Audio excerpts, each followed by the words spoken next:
Hey guys, so I'm currently in LA, which means that I actually have time to talk to a camera. Yep, that's what I do on my holidays.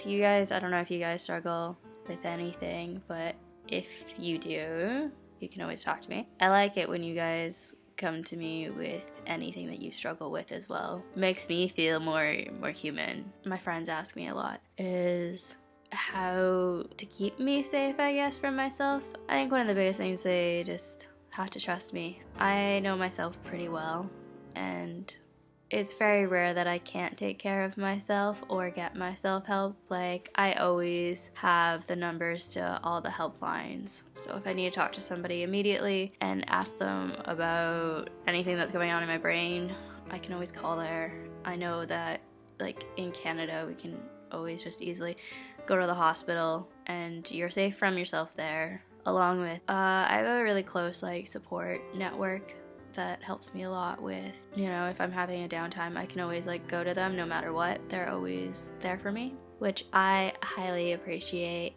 and I love them dearly for that. I'm sure I drive them absolutely crazy because I know that I can be a lot to deal with at times. It just depends on what mood I'm in and what I'm going through. When I get really depressed, I can get rather annoyed at everything. And so I can lash out. After, I always apologize for it and generally write letters.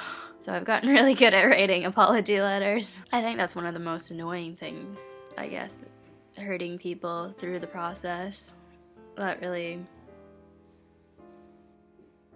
sucks. I was put on an antidepressant because that point had attempted suicide once and I'd gone through a major depression episode. I have anxiety. I had really bad anxiety that actually prevented me from leaving the house for about a month and a half. I basically just refused to leave. There came to a point that I would just have food beside my bed. My body was just like breaking down because I wouldn't go anywhere. And so I had a really hard time. I would get winded walking up the stairs because my body was just so used to me being in bed because everything freaked me out, basically. Psychologist, that's the word I want.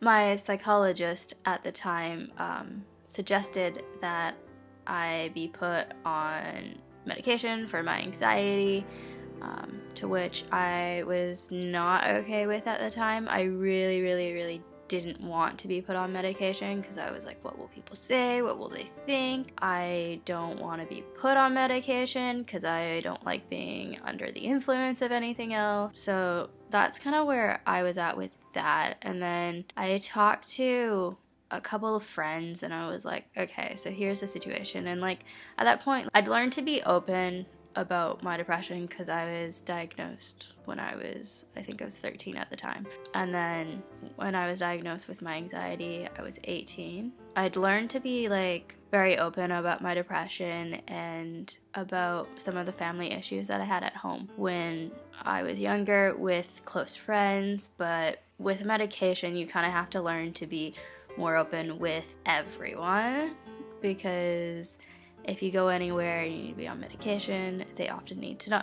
And I was just, I guess, not ready for that yet. I wanted to do things on my own. I didn't want to be tied down by medication. However, I eventually got convinced, mostly by my sister, that it wouldn't be a bad thing and I can give it a try. And if I really like it, then I'd stay on it. If I don't like it and it makes me uncomfortable, then I can always go off of it and find an alternative solution. I went on it and it made a big difference. Not immediately. Over some time, I eventually started to get better. At that point, I wasn't even working or anything. I was just living in my parents' basement, and so that made a huge difference. And that was actually just before I moved to London, England, which was huge. The fact that I could even go and move to a different country, it made a huge difference in the person that I am. To travel, that's the first time I traveled in high school. I went to Costa Rica,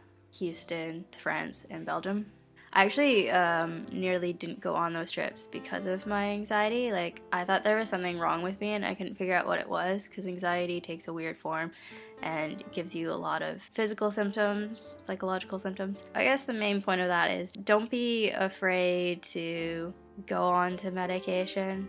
Give it a try, see if it works for you, and never be afraid to talk to someone. I think most people are understanding. There's very few people I've come across. When you talk to someone, they normally open back up to you about the things that they've struggled with. And so I'll talk about the things that I've gone through, and they'll be like, yeah, I know someone, or I've gone through that as well. They never would have talked to me otherwise about it if I hadn't been the first to talk to them. I've only ever come across two situations. It was when I was living in Australia, and the other one was in Canada. So I've only ever come across two situations where people are just not okay with someone being mentally disabled, ill, I don't know what you want to say. And that's strange to me because I'm like, it's who I am. Like, it doesn't define me, but it's a part of me. As long as, like, you're coping with it well. And if you're not coping, honestly, just go and seek some help. It makes a huge difference. You're so worth it. There's so many people that care for you and about you that really, they're not going to care that you're going to go see someone. They're going to care that you're getting better. So make that effort and take that leap. Really scary at first. Like, I remember the first time I went and talked to a psychologist. I did not want to be there. My parents had to force me to be there. I find I am such a changed person, and they're the ones that have really saved my life. I mean, music has as well.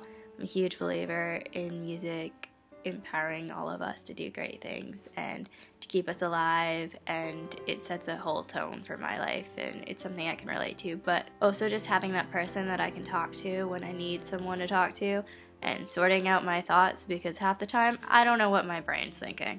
I'm like, here's jumbledness. I love you guys. You're beautiful. Try to remember that. Take care of yourselves. Live well. Talk to you next time.